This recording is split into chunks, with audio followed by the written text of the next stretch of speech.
E qui con noi sul palco è arrivato niente poco di meno che Glenn Matlock. Welcome!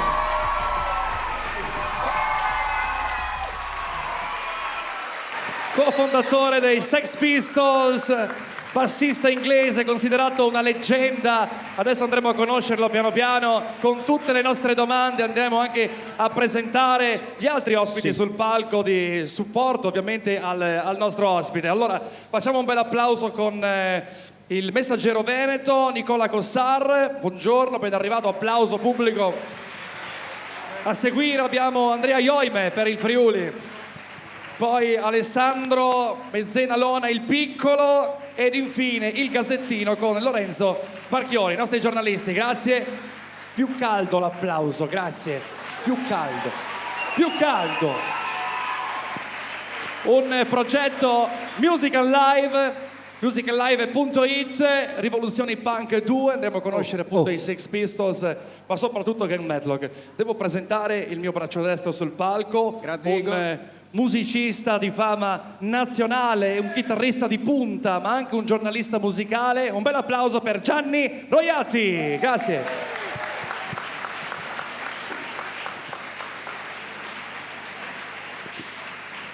Ricordiamo anche Musical Live perché avrete la possibilità, grazie a questo progetto di Turismo FVG, di seguire i vostri concerti pernotando una notte con un biglietto gratuito al concerto preferito. Basta iscriversi, basta cliccare sul link musicallive.it, eccolo là bello in grande, musicallive.it, e avrete la possibilità di dormire in uno degli hotel convenzionati ovviamente e poi seguire il vostro concerto preferito a gratis. Mi raccomando, una cosa molto molto importante, ma soprattutto anche perché a fine concerto, stanchi, non ci si rimette alla guida e si ritorna in albergo alla grande a riposarsi. Molto bene, siamo pronti? Siamo pronti? Welcome. Welcome. Welcome. Molto bene, siamo pronti, quindi io chiamerei sul palco per i ringraziamenti, per i saluti di rito il direttore marketing di Turismo FVG, Gaetano, chiedo scusa, mi ero confuso, Alessandro Gaetano. Buongiorno, un bel applauso, un bel applauso. Buongiorno a tutti, ben trovati. Io sto qualche secondo soltanto per portare il saluto della Turismo FVG e della Regione attraverso il nostro assessore di riferimento Sergio Bolzonello e di citare e salutare il nostro sponsor tecnico che è la Potocco, che ci offre tutte quante le sedute. Soltanto due parole per dire che il Liceo Percoto sta diventando un'abitudine per voi, diciamo, ospitare grandi stelle del rock. Abbiamo cominciato l'anno scorso con Marky Ramone e oggi abbiamo qui Glenn Matlock. E quello che voglio dirvi è che finché noi continueremo a essere invitati, continueremo a venire e a portare grandi personaggi del rock qui da voi. Quindi un grandissimo saluto a tutti e passo la parola a Pezzi. Grazie Alessandro Gaetano, direttore marketing di Turismo FVG. Siamo noi. Caro Gianni, ti passo la parola a te, poi a seguire i giornalisti. Voglio ringraziare finora il nostro interprete Eric Tulisso, perché senza di lui non sarebbe possibile tutto ciò. Ok, un bel applauso anche a lui. Anche lui un grande musicista, un grande musicista. Gianni Roiati, prego. Eccoci. L'emozione di avere Glenn Matlock dei Sex Pistols è enorme, perché noi qui ci troviamo non solo un grandissimo musicista e un raffinato songwriter. Lui ha firmato le canzoni più conosciute dei Sex Pistols, quelle che avete sentito, poi ha suonato con Iggy Pop, ora è un membro ufficiale dei The Face, quindi è un musicista ricchissimo, con grande capacità. Ma la cosa che personalmente mi emoziona è che ci troviamo di fronte a una persona che ha cambiato radicalmente il corso della storia del rock. I Sex Pistols, insieme ad altri band, ma principalmente i Sex Pistols, hanno innescato quella rivoluzione che è stata la rivoluzione del punk. E qual è stato il merito principale della rivoluzione punk? Rimettere in mano ai ragazzi, alle fasce più giovani, amplificatori, chitarre e batterie. A metà degli anni 70 la musica era in una situazione stantia, molto noiosa. C'erano dei dinosauri, come dicono loro, gruppi come Yes, Genesis, Pink Floyd, musicisti bravissimi, stellari.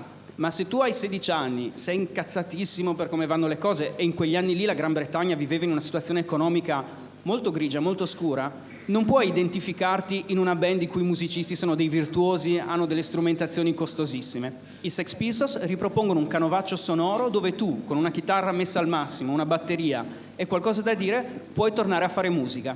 Se oggi noi abbiamo delle band così, se ci sono state band come U2, Police, Coldplay, è grazie ai Sex Pistols che hanno riproposto una maniera semplice, diretta e immediata di fare musica. Solo per questo capiamo che abbiamo qui una leggenda a cui dobbiamo tantissimo se amiamo la musica. Glenn Matlock. Grazie a Gianni. Adesso cominciamo con la prima domanda con Nicola Cossar, Messaggero Veneto, prego. Avremo ovviamente la domanda, poi l'interprete, quindi c'è qualche secondo prima della risposta. Prego. Buongiorno a tutti, di nuovo benvenuto a Glenn. Cerchiamo di essere veloci perché mi piacerebbe che tutti questi ragazzi che non erano neanche nati sapessero qualcosa del punk da chi c'era e da chi l'ha fatto e da chi l'ha scritto.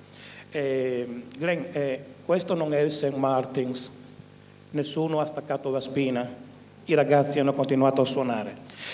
Vorremmo capire, io personalmente, capire il clima com'era.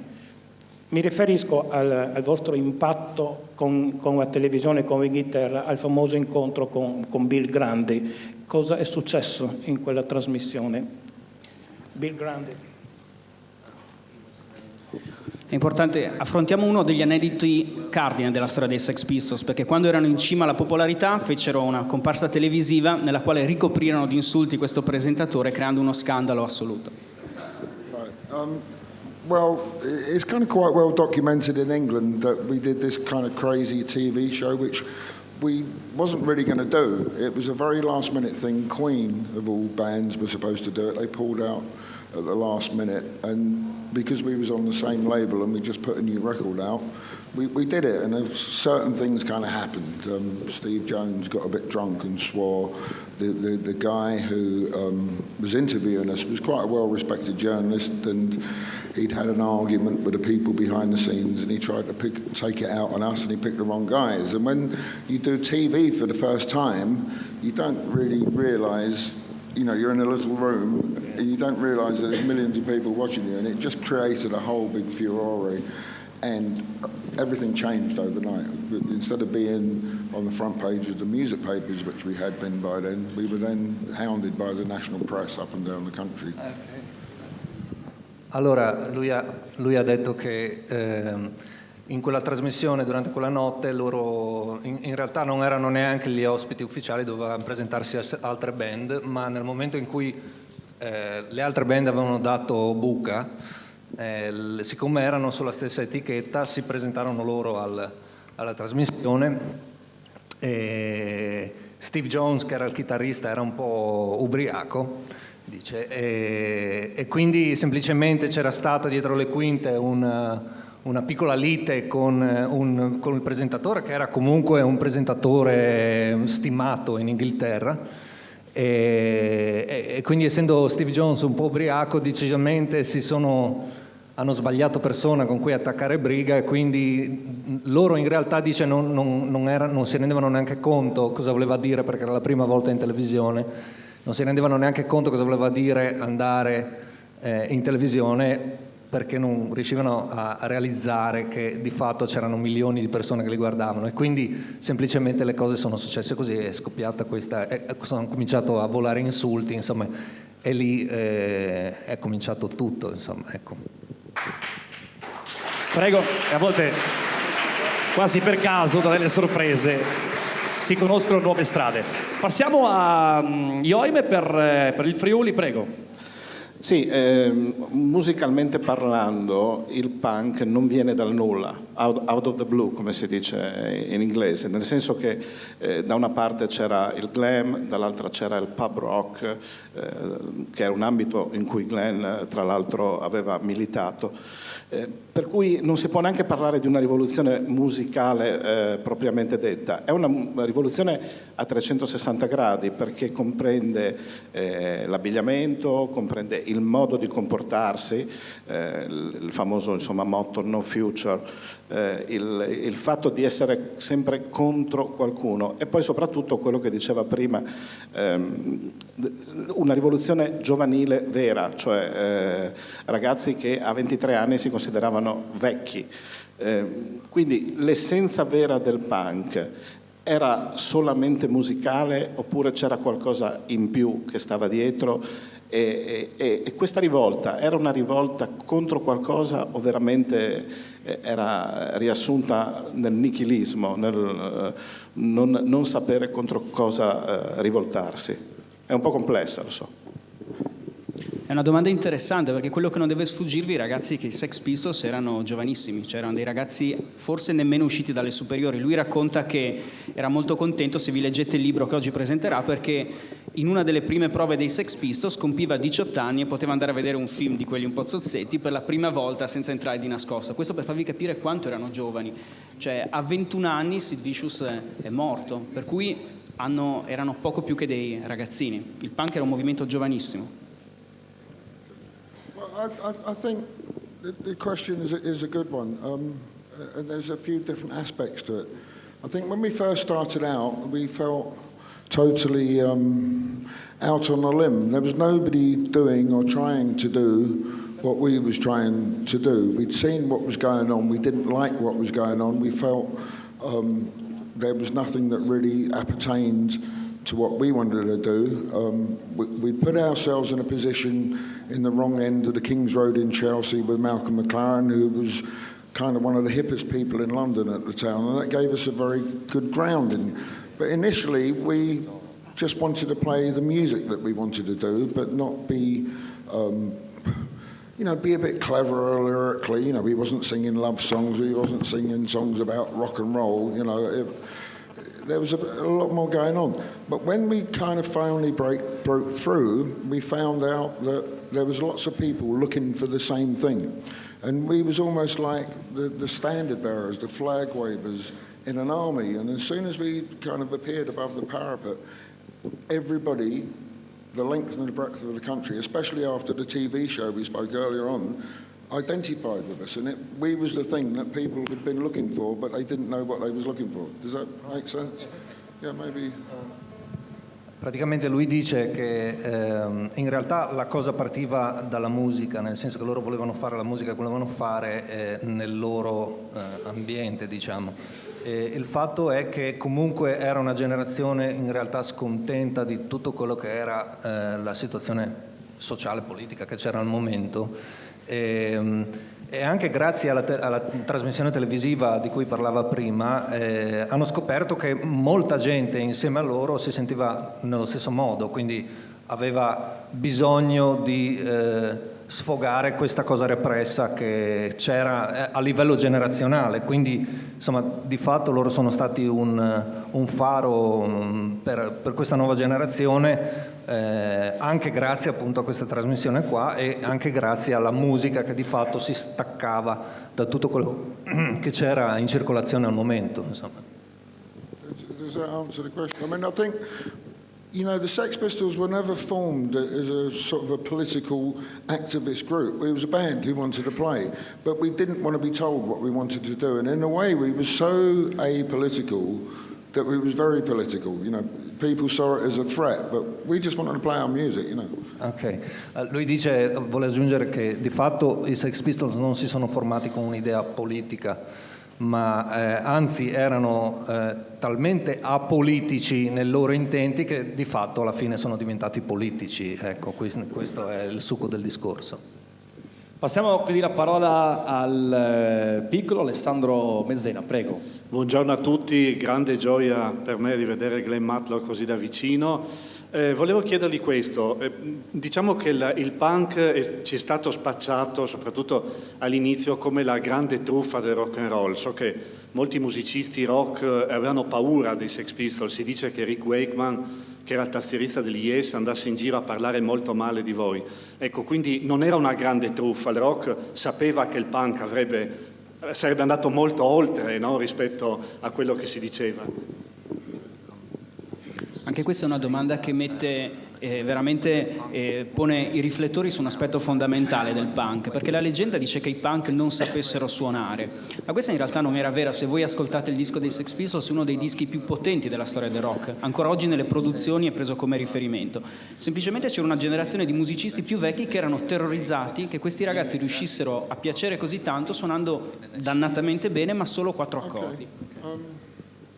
Yeah, you mentioned Rick Wakeman there, and there was other people of that ilk, and that they were kind of afraid of us. Well, I think possibly they thought we was going to take away their livelihood, but I think the problem that they had, that they'd become sort of divorced from the reality of kids on the street. You know, they'd had a lot of success, and they'd kind of somehow inured themselves with minders and lots of money and living not in town and not going out so much, and they'd lost the original spirit of what possibly they made them play in the first place, which was rock and roll. And even before that, there was skiffle bands, we used to call it, when bands had like acoustic guitars and a T-chest bass and stuff, and it was a very straightforward, direct thing, and the music had been far more complicated.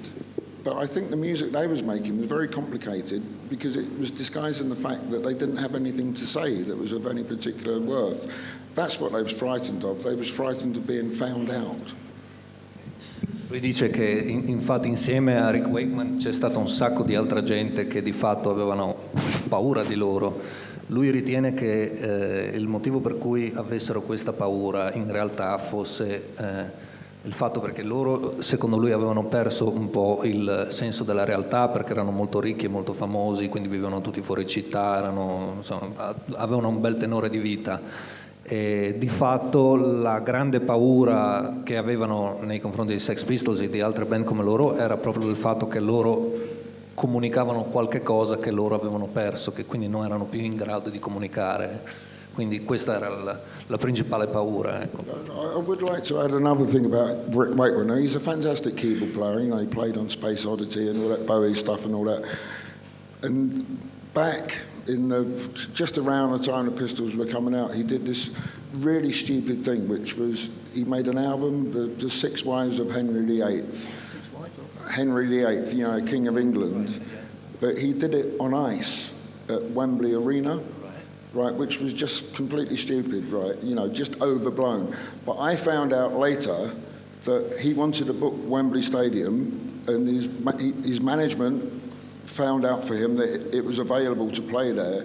And he said, "Oh, great, let's do it." And they said, "No, Rick, you don't understand, because every Christmas they used to flood the stadium with ice to do like a Christmas spectacular ice show."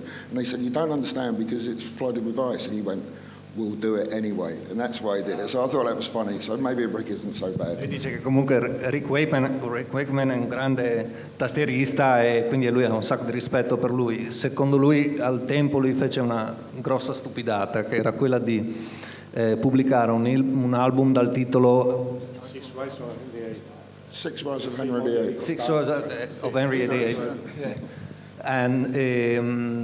E la cosa più stupida che fece fu di presentarlo al Wembley Arena. In realtà non sapeva che durante quel periodo, che era Natale, il Wembley Arena veniva ricoperto di ghiaccio per fare degli spettacoli di Natale, e lui ha detto non importa, lo farò lo stesso, e quindi fu una grandissima stupidata che secondo lui meritava l'attenzione. Molto bene, andiamo a conoscere anche il Gazzettino con Lorenzo Marchiori. Prego, la domanda anche per lei. Ecco, 2 domande, ma brevi. La prima era se all'epoca vi stavate rendendo conto che eravate non solo una band giovanile che piaceva ai ragazzi, ma anche una band che avrebbe cambiato la musica del tempo. E poi se non si è pentito di aver lasciato i Sex Pistols per far posto a Sid Vicious, cioè ha dei rimpianti, tornerebbe indietro e continuerebbe? Beh, capite che andiamo veramente nel vivo della questione, perché i Sex Pistols vivono questa dualità. Glenn Matlock di fatto scrisse le canzoni, le suonò, diede un'impronta musicale caratteristica, ma Sid Vicious di fatto prese la fama perché era un musicista che non sapeva suonare. Questo fa impressione, pensate che nel disco non ha nemmeno suonato, dal vivo l'amplificatore glielo tenevano spento, eppure si consacrò a questa estetica del punk, sapete che era drogato, finì per morire così, e si prese una grossa fetta di popolarità, per cui c'è una situazione molto delicata a riguardo. Prego. Okay, well, the first question, I don't think we really planned past the end of the week. I never really did. We knew we had something special, but what its importance and how long it would last, we didn't know. I mean, one thing with the Sex Pistols is that we wanted to have fun. You know, we didn't want to be told what to do. We didn't want to have 9-to-5 jobs. We didn't even particularly want a career. We just wanted to be different somehow, and we kind of achieved that. Everything else that came along came because we took a risk, and we got our act together, and we saw that risk through, you know, through thick and thin. I mean, at one stage we were starving, and we only kind of got by sort of stealing pints of milk and bread and cheese from the delivery thing from the restaurants that used to come around. Yeah, so we stuck our neck out basically, but then, as it continued, I found that Johnny Rotten, despite the fact that he's a fantastic frontman and a great lyricist, for me, he became almost like Rick Wakeman.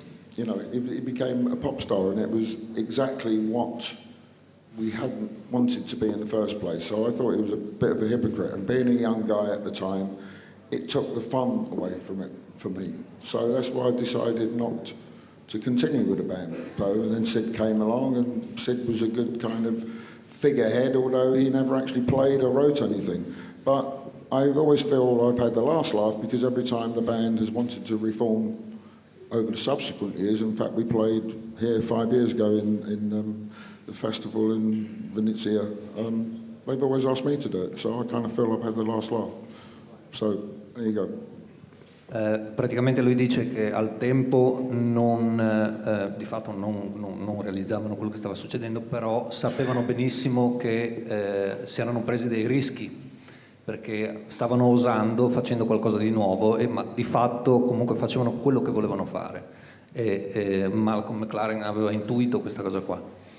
Di fatto quindi la loro grandezza è stata questa. Poi per quel che riguarda quello che è successo, lui dice che in un certo senso Johnny Rotten era diventato un po' come Rick Wakeman, come diceva prima, perché aveva completamente perso il senso dell'idea originale che li portava a suonare, e quindi di fatto lui dice che in ogni caso non ha nessun pentimento, proprio per il fatto che ogni volta che hanno fatto una reunion, anche recentemente quando sono venuti all'Heineken Jimmy Festival a Venezia, è sempre lui il bassista che chiamano, per cui alla fine è come se non se ne fosse mai andato in un certo senso, ecco, per cui questo.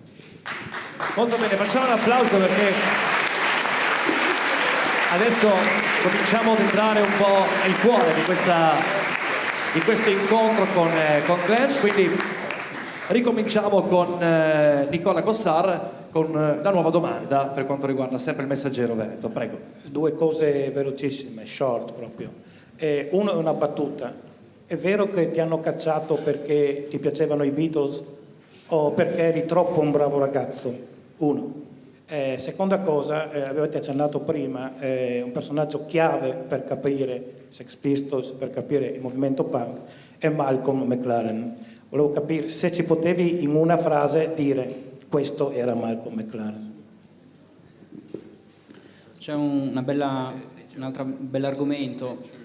Chiede se è vero che se n'è stato mandato da via dai Sex Pistols perché ascoltava i Beatles, e questo non fa che ribadire il concetto di prima, cioè la volontà di queste band di rompere il cordone umbilicale con i grandi gruppi del passato, cioè era fortissima. Un motto dei Sex Pistols era no Beatles, no Rolling Stones, no Elvis nel 77.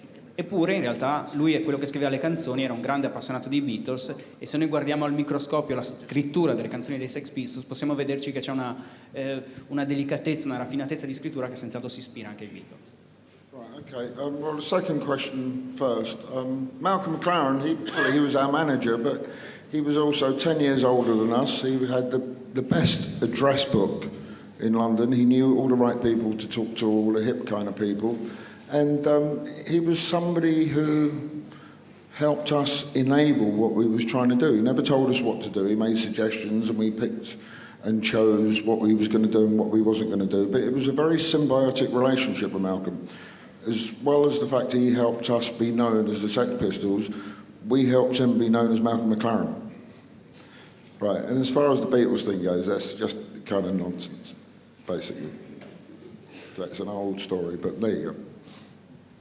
Dice che Malcolm McLaren di fatto era innanzitutto uno che aveva 10 anni più di loro ed era quello che aveva la miglior rubrica di tutta Londra, cioè aveva un sacco di contatti e di fatto è stato l'uomo che ha aiutato i Sex Pistols a venire fuori per quello che volevano essere loro e in ogni caso c'è stato uno scambio di favori, nel senso che comunque grazie ai Sex Pistols il mondo ha saputo chi era Malcolm McLaren.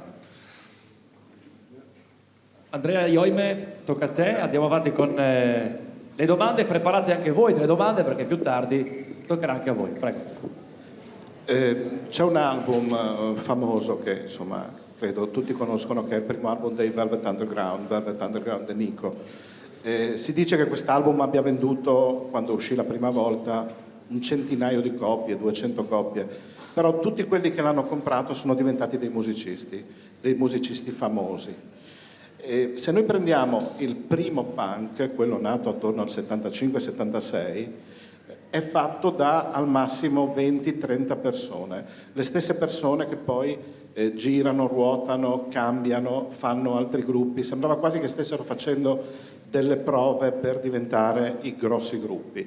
Poi sono diventati Sex Pistols, Clash, Damned. Vi sentivate da questo punto di vista una specie di elite forse, un club esclusivo che però aveva i Doc Martin, le borchie, nel senso che eravate davvero pochi, suonavate in dei buchi, perché se andate a vedere questi club erano veramente delle cose misere. Però un'elite che ha cambiato le cose.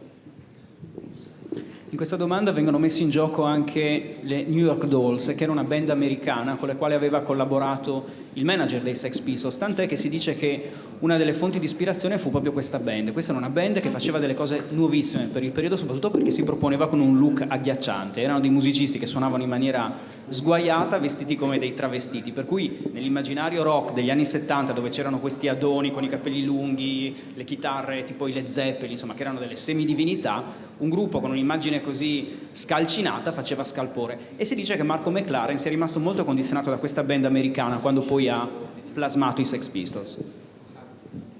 Bene, adesso attendiamo la traduzione e poi la risposta di Glenn Maxwell. Well, it's a good question. I can understand that it kind of looks like that a little bit, but I think what you got to realise is before bands like The Clash came along, the Sex Pistols had already been going about a year, not in public, but we'd been getting our act together. And in fact, I remember getting friends with Mick Jones, and he was trying to get a band together, and we had a rehearsal place. We let him use it, and he checked out this girl singer as a possible member for The Clash, even before it was called The Clash.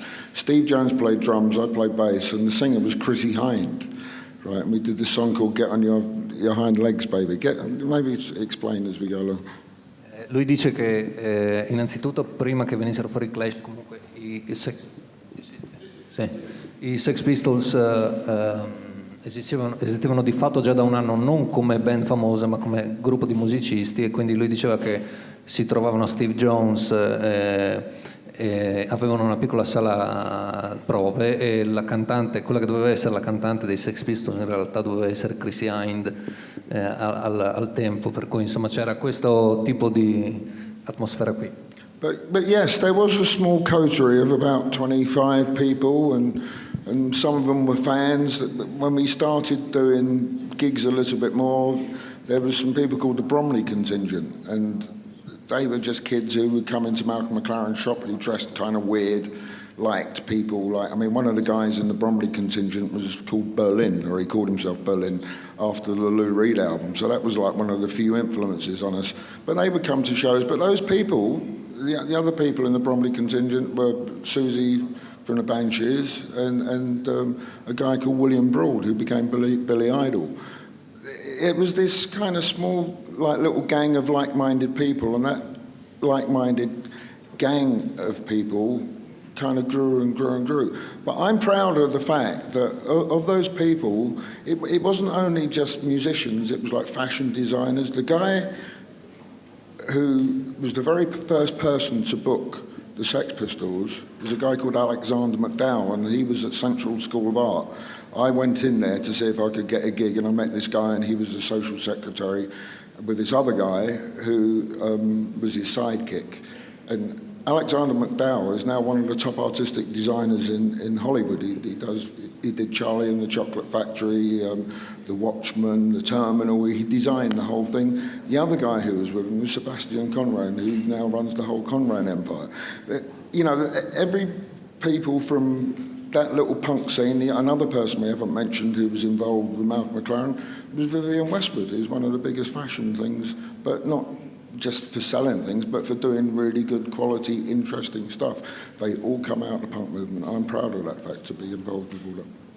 Lui dice che insieme a questo gruppo effettivamente c'era una scena di musicisti che erano 20-25 persone che di fatto cercavano di fare qualcosa nella musica, ma di fatto la cosa che lo rende orgoglioso è che non c'erano solo musicisti, ma anche molta altra gente valida, come questo Alexander McDowell, che era un designer di alta moda, che adesso è uno dei top designer in Hollywood, e insieme a lui altra gente che di fatto facevano un grande, ottimo lavoro a livello anche di fashion e di design, quindi e tutto veniva dal movimento punk da cui provenivano loro, quindi è una cosa che lo rende molto orgoglioso.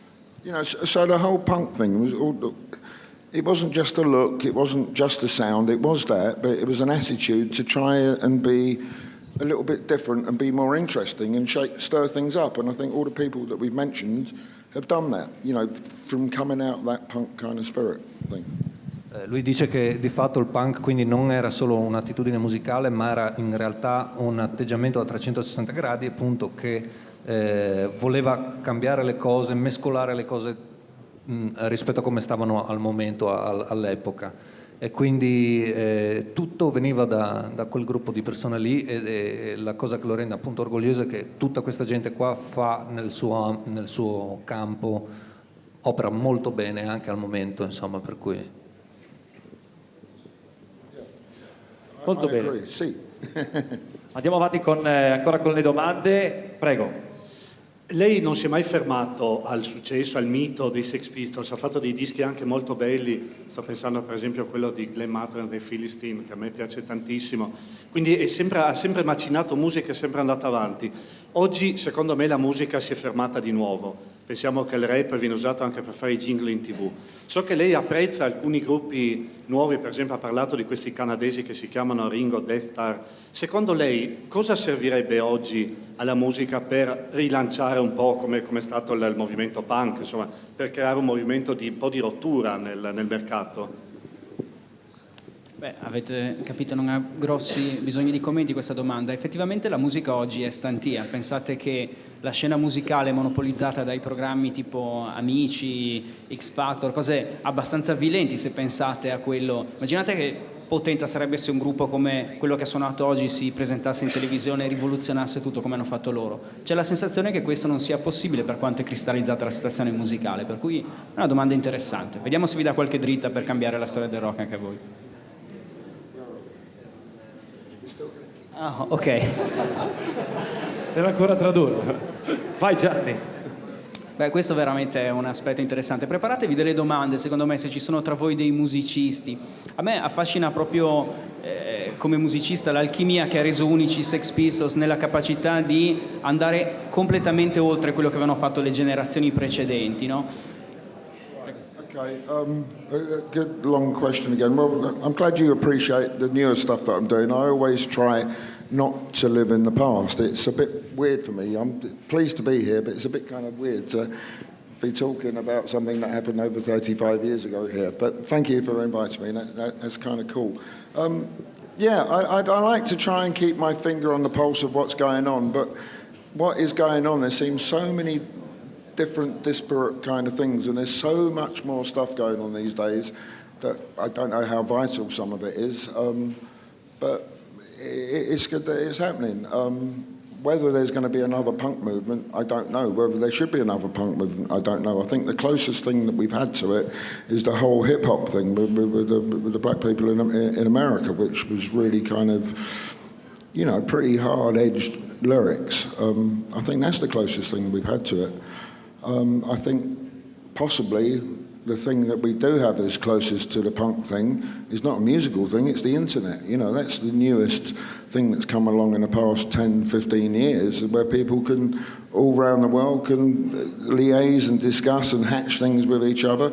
It doesn't necessarily have to be a musical thing. You know, I think the Arab Spring is very much linked to the internet, and that's almost like a punk attitude. Allora, innanzitutto ti ringrazio per apprezzare il suo lavoro, perché non gli piace molto vivere esclusivamente nel passato, anche se insomma gli piace comunque occasioni di questo tipo in cui viene ricordato quello che ha fatto.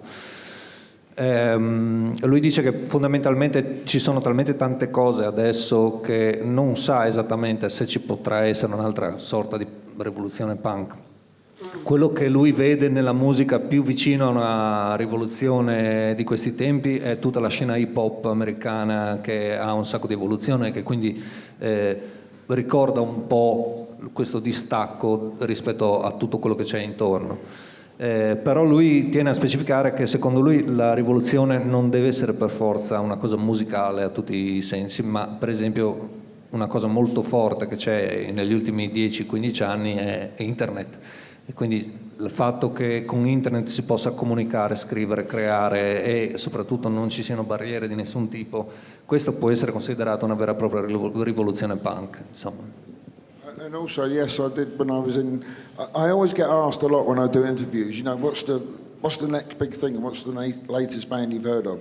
Now, I don't really know, but I did see this band in Canada I thought were great, and it was the first thing that came to my mind, and they had such a great name, Ringo Death Star. I mean, in fact, they even got threatened to be sued by Ringo Starr, but they won, yeah. But they were great, they were good players, they were good guys, they had a great sound. They were cool, you know, but whether they're the new Sex Pistols, I don't really know or care, you know. Lui comunque dice riguardo a questi Ringo Death Star, lui pensa che siano un'ottima band, non so se saranno i Sex Pistols, però sono un'ottima band con un grande sound e poi soprattutto gli piace un sacco il nome, tant'è che loro avevano anche paura che Ringo Starr li denunciasse per questo. Passiamo alla prossima domanda. Allora, oggi abbiamo una platea di ragazzi nati nella seconda metà degli anni 90. Non tutti conosceranno il punk. Quindi ti chiedo di indicare 3 album del periodo punk da ascoltare per questi ragazzi per capire che cosa è stato il punk. Quindi 3 album e perché questi 3 album. Here in the old.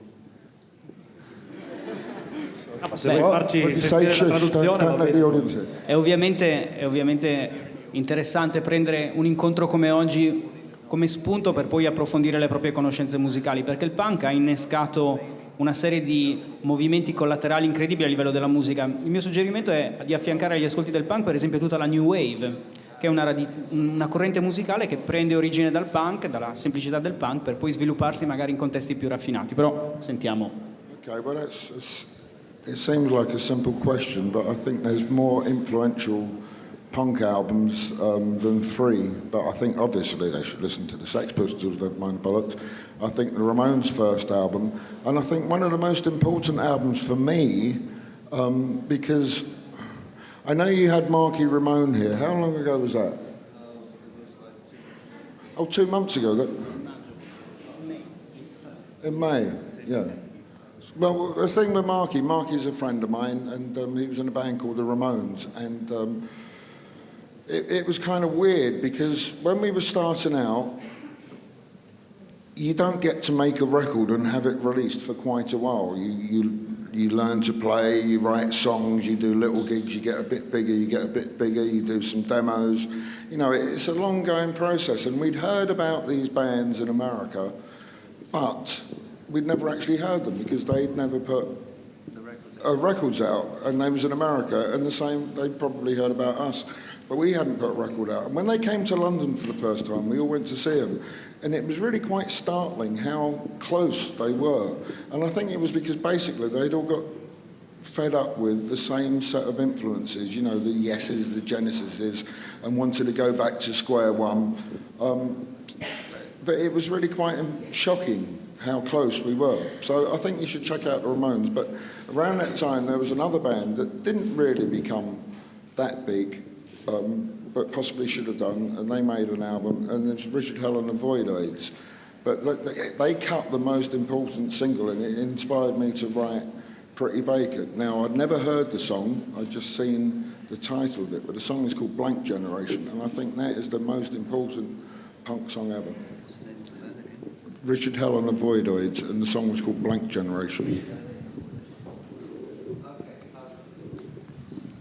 Allora, lui praticamente dice che ovviamente un album indispensabile è Nevermind the Bollocks dei Sex Pistols.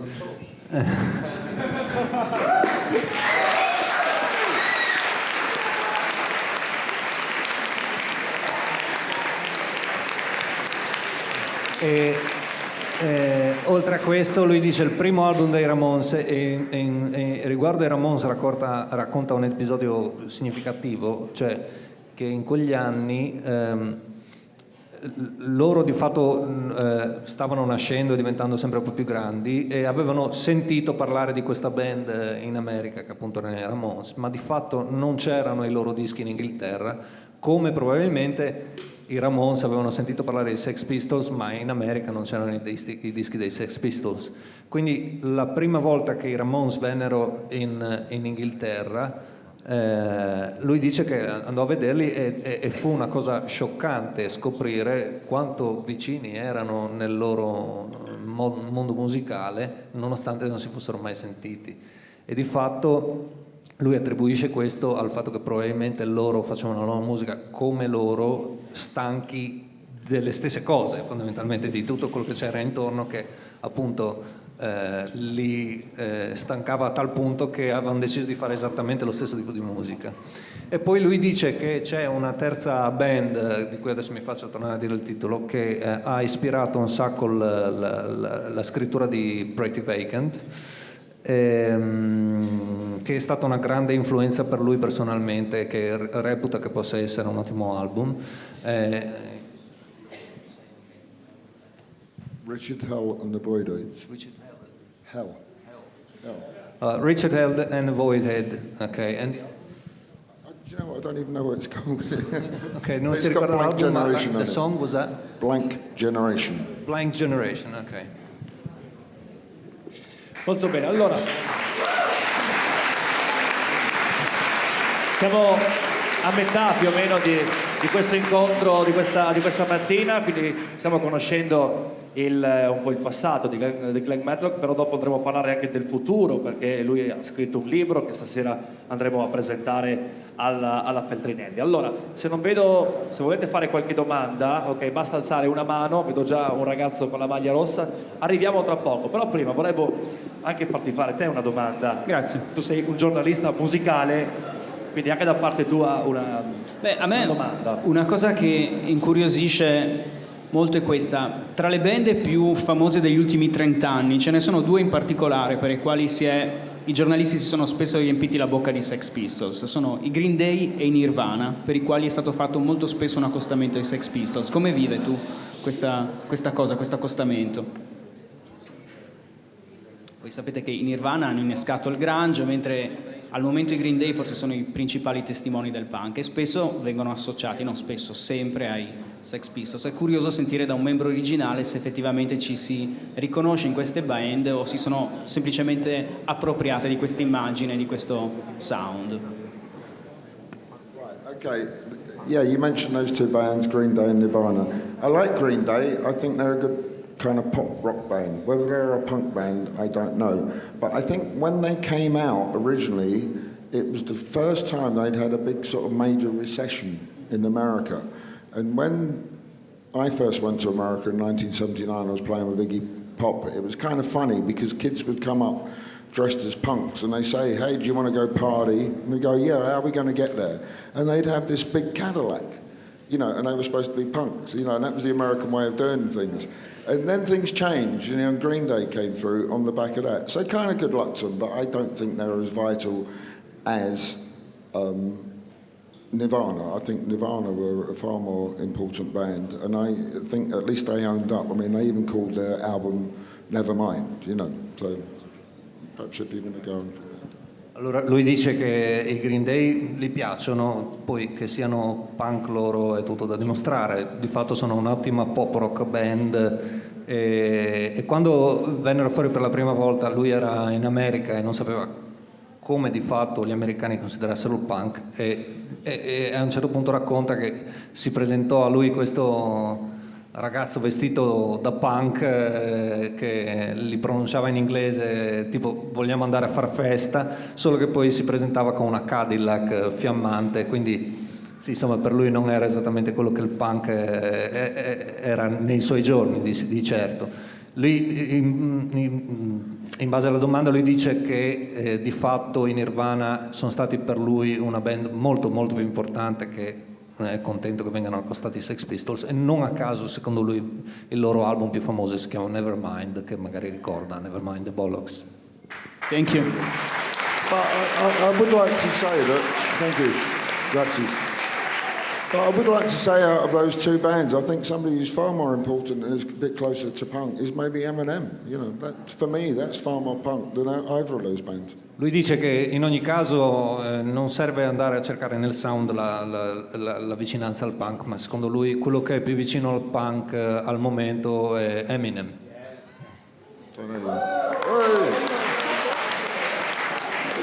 And he swears more. And he swears more. Allora, forse Gianni hai ancora una domanda da Che fare. ieri sera siamo stati a cena e gli abbiamo anche chiesto cosa ne pensava di One Direction. Grazie. Quite understand that, but I heard One Direction. Right?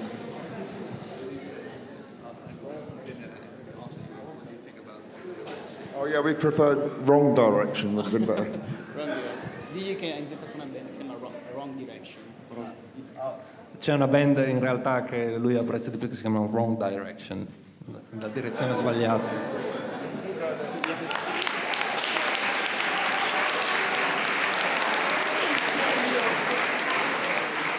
Allora, siamo quasi arrivati alla fine, vedo già qualche mano che comincia ad alzarsi dal pubblico. Prima l'ultima carrellata di domande dai nostri giornalisti. Prego.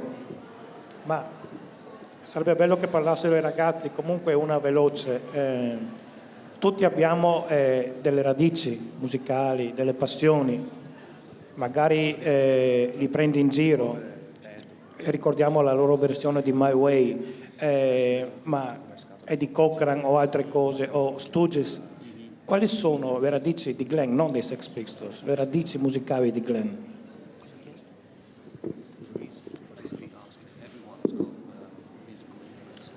Preparate le vostre domande. Quanti tra voi qua sono musicisti? Alzate la mano. Siete una percentuale altissima. Potete essere meno timidi. Quanti sono musicisti? Praticamente l'80% del pubblico in sala.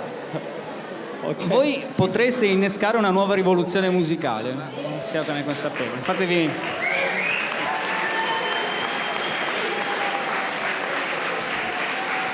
Okay, well, I'll just answer the question here, and then I think we're going to take questions from the audience. But I think my influences are pretty much the same as there's always been, which was when I was a kid, when I was 10, 11 years old, we had this fantastic thing in England called pirate radio. There was no national radio music station like there is now. And there was all these illegal ships just outside British territorial waters, Radio Caroline, Radio London, Radio Invicta. And they played the beginnings of bands like The Who and The Kinks and The Small Faces and The Stones and The Yardbirds. That's what influenced me, and I've kind of grown with the people from those bands. I mean, I've always aspired to be a decent songwriter, and somebody like Ray Davies is, you know, if I could be half as good as him, that would be cool, you know. Lui dice che quando era ragazzo si ascoltava una radio che era radio Parrot Radio? Parrot Radio, che trasmetteva tutta la musica che gli piaceva di più di fatto, ed erano tutte radio illegali che venivano trasmesse dal mare, dalle barche nel mare. E niente, appunto al tempo c'erano gli Who, The Small Faces, tutte queste band qua che hanno di fatto influenzato quello che è Glenn Matlock oggi, e quindi lui comunque è cresciuto volendo diventare un songwriter, e se lo è diventato è grazie a questi artisti qua. C'è ancora qualche domanda? Se no possiamo passare al pubblico. Intanto la nostra ragazza, che ovviamente sarà in mezzo a voi, se no scendo io senza problemi con un microfono. Ora vediamo se dai giornalisti c'è ancora qualche domanda per caso. Andiamo dal pubblico. Allora, grazie. Un attimo solo, eccoci qua. Allora, vediamo un po'. Ho visto la prima mano. Intanto voi pensate a tutte le domande, ma anche proprio di vita comune che si possono fare, non soltanto musicali. Allora, prego. Vuoi farla in inglese? Ok. Good morning, Mr. Matlock. I'm really happy to see you in our school. You have been playing in a famous band which has helped in the development of a new culture movement. And you have played in a famous band and you have in certain, how do you say, you have formed a new generation of punk, new type of music.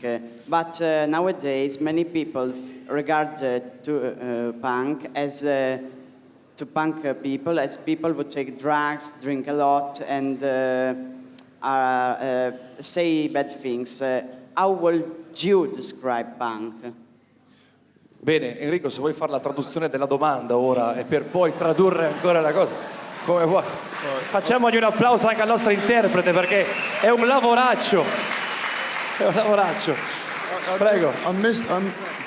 It was just the very last bit. I didn't hear the very last thing. Although his English is far better than my Italian, so well done there. What was the very last thing that you said? What was the question?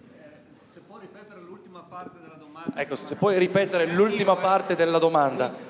How would you describe punk with your words?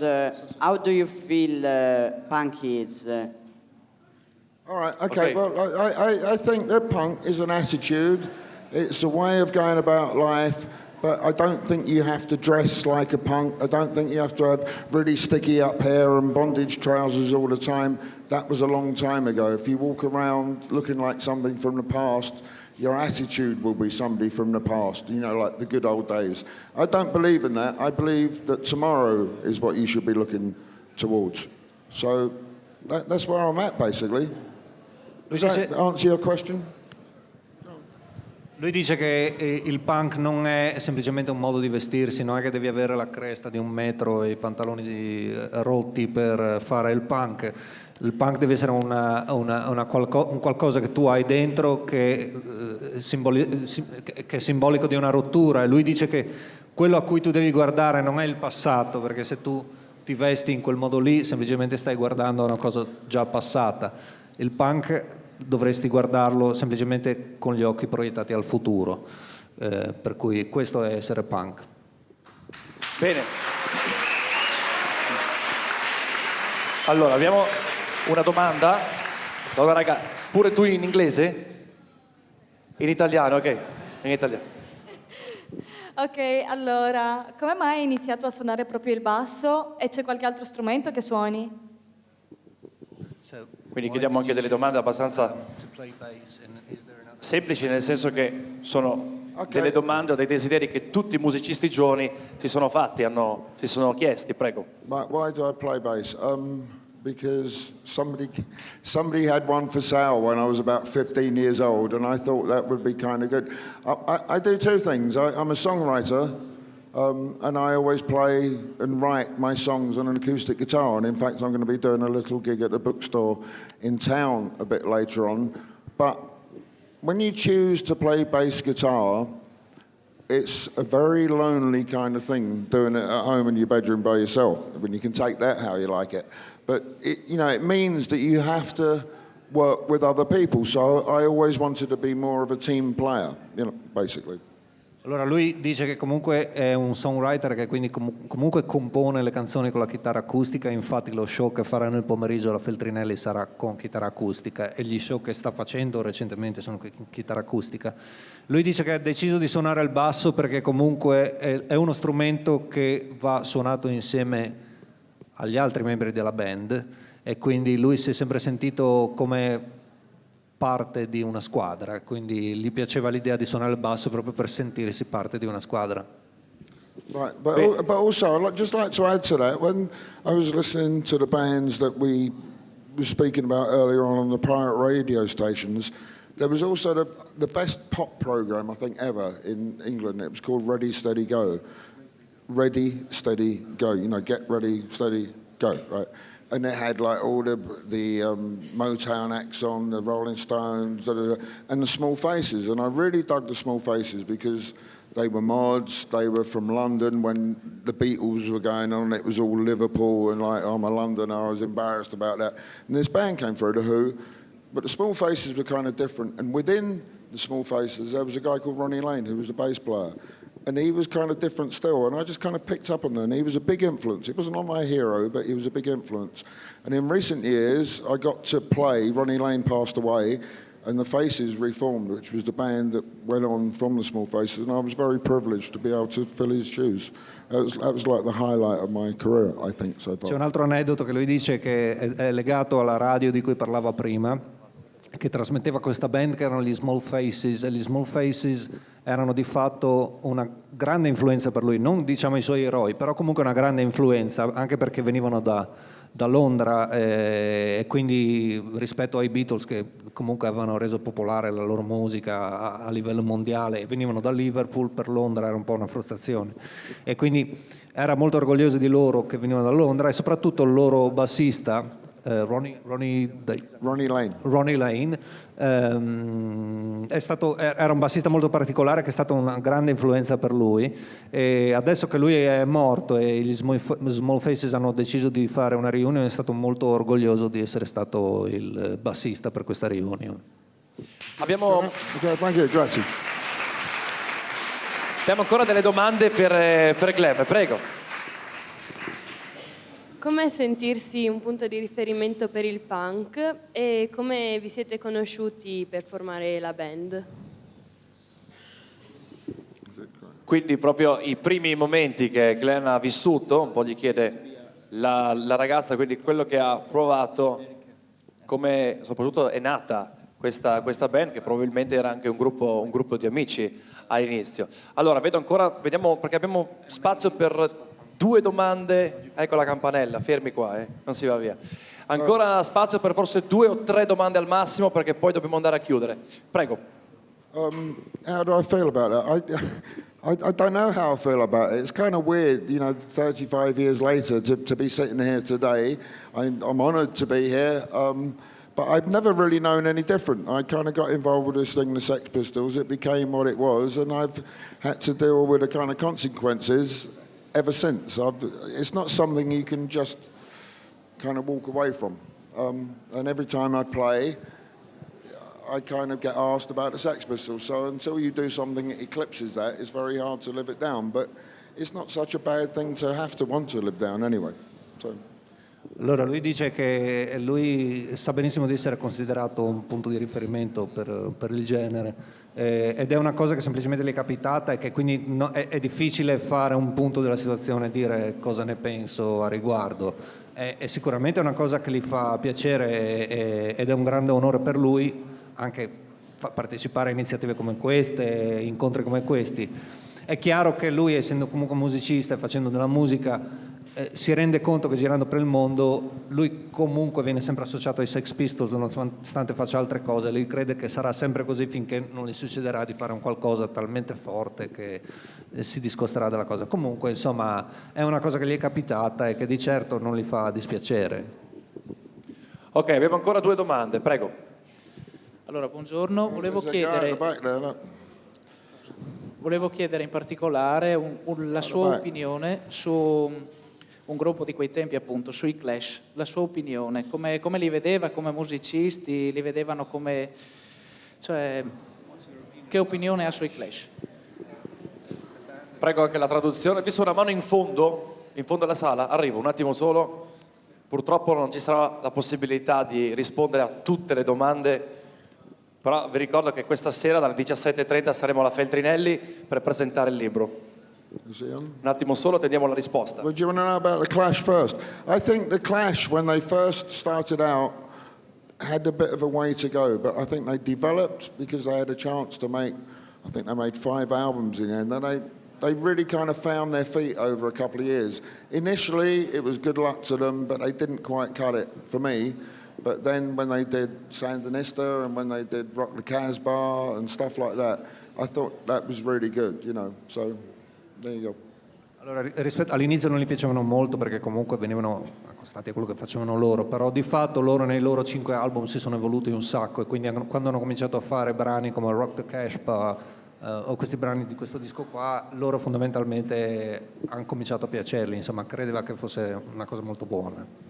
And one thing I'd like to add to that, and it's kind of not sour grapes, but because the Sex Pistols never lasted, because it was such an intense thing and was kind of almost predestined to break up too early, the Clash kind of took over our mantle and broke the States, which is what every English band wants to do, you know, and then they became a lot more famous. But despite that, there's no jealousy involved because I'm good friends with all those guys and good luck to them. I think they made a good job. Lui dice che fondamentalmente comunque la cosa che loro fecero fu quella di sfondare in America, cosa che non era riuscita loro inizialmente, quindi comunque è una cosa che li fa portare un sacco di rispetto e quindi li fa apprezzare. Gentleman at the back there. Allora, abbiamo ancora la penultima domanda, vediamo. Ciao, io dico, tutto quello che state dicendo è molto molto interessante, ma come cogliere la vera essenza del punk se non ascoltando qualcosa suonato da Glenn?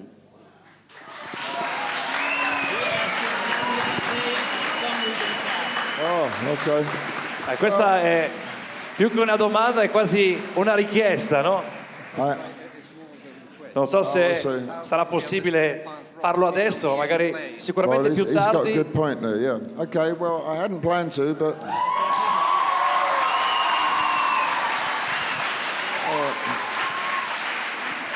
Is there any more questions before? Guarda perché stiamo andando a braccio, fuori copione ormai, dimmi.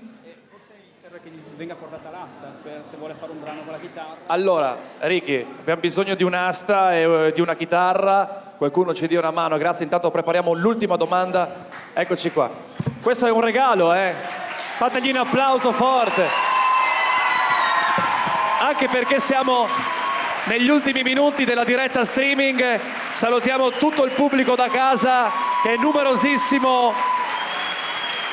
Allora, intanto che Clemens si prepara, scusate un attimo, l'ultima domanda dal pubblico. Eric, l'ultima domanda, vai. Ciao Glenn, allora, una domanda un po' particolare. Allora, innanzitutto, che rapporti hai con gli altri membri della band, se magari vi sentite solo per le reunion o c'è qualcosa di più sotto? E diciamo che consigli potresti dare ai ragazzi, alle nuove generazioni di musicisti, su come diciamo trovare una propria via musicale in questo misciume vario che insomma non si sa dove va a parare tra talent show e tante altre cavolate. Closer. Just to answer that question, yeah, I do see Steve and Paul every now and then. Steve Jones lives in America. John, I'll see him when I see him. But first things, if you see me knocking around with this guitar strap, if you want to be in a rock and roll band, you got to have the guitar strap a lot lower.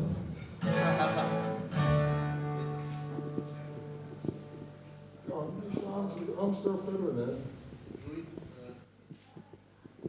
Sì, sì. Lui dice che fondamentalmente è ancora in contatto con loro, però se volete fare una rock band che abbia un suo senso dovete darvi da fare, insomma. Ok. Bene. Ladies and gentlemen, Mr. Allora, ancora un attimo, nel frattempo noi ci portiamo... Abbiamo cambiato chitarra, giustamente non ci facciamo mancare nulla. Ok. Intanto cominciamo con i ringraziamenti.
Signore e signori, Glenn Matlock! Grazie. Allora, un attimo, vuoi fare una foto? Una foto, allora sulle mani, grazie. Salutiamo tutti Glenn Matlock. Forse ancora qualche minuto di diretta streaming, probabilmente vi state veramente godendo uno spettacolo. Allora, siamo in chiusura. Andiamo, intanto chiamiamo la preside, ovviamente a ringraziare ovviamente il Percoto che ci ha ospitato. Chiamiamo la dottoressa Gabriella Zanocco, grazie. Grazie. Abbiamo anche l'assessore Venanzi, chiamiamo anche lui sul palco, prego, per i saluti e ringraziamenti finali. La dottoressa Zanocco è qua? Bene, buongiorno, prego, prego. Ringraziamo. Abbiamo anche l'assessore ovviamente del comune di Udine Venanzi. Prego, li chiamiamo sul palco. Cominciamo già con i ringraziamenti ai nostri giornalisti. Prego, prego. Facciamo anche un applauso ovviamente anche all'autorità. Il comune di Udine. Dottoressa Zanocco, prego. Allora, vediamo se abbiamo un microfono. Forse questo. Questo? Mi date questo? Mi date questo? Un po' di volume? Un po' di volume. Ok, prego, la parola all'assessore Venanzi. Prego, preside, venga pure qua. Dobbiamo giustamente ringraziarla per l'ospitalità. Mi stanno sentendo? Vado con questo? Ok. No, io che devo dire, è una figata. Assessore o non assessore, ma è una figata perché è per me... ragazzi, diciamo la verità. Io voglio veramente ringraziarvi perché è una bella opportunità che date alla città di Udine, che ho l'onore di rappresentare qui, perché ringrazio il liceo che si pone sempre al centro di questi eventi, e consentitemi anche un po' di sognare. Mi piacerebbe che la città di Udine diventasse un po' anche la capitale per il Friuli Venezia Giulia della musica, perché ne abbiamo tanto bisogno. La musica non è solo suono, ma è un valore culturale, è un valore sociale, un valore anche economico che tante volte dimentichiamo. Quindi io voglio ringraziarvi per quello che avete fatto e ad maiora. Grazie assessore, prego preside. Bene, naturalmente grazie a Glenn Matlock che si è prestato a questa ultima esibizione inaspettata. Grazie a tutti voi ragazzi che siete venuti. Mi dispiace per chi non ha potuto prendere parte a questo incontro, ma sappiamo che c'è la Feltrinelli, e poi soprattutto chi non è venuto oggi verrà nelle prossime puntate, quando avremo la possibilità di invitare altri artisti di questo calibro. Grazie a tutti e buon ritorno a tutti. Grazie alla preside, vado veloce. Salutiamo per il piccolo Alessandro Mezzena Lona, per il Gazzettino Lorenzo Marchiori, grazie per il Messaggero Veneto Nicola Cossar, grazie per il Friuli ad Andrea Ioime, grazie a Gianni Roiati, alzati in piedi, musicista di fama nazionale, di punta, grazie. Enrico, vieni qua, come here, vieni qua. Un grande applauso perché lui è un grande musicista, oltre a essere un grande interprete. Ma soprattutto, signore e signori, ladies and gentlemen, un grande applauso, un grande grazie a Mr. Glenn Matlock!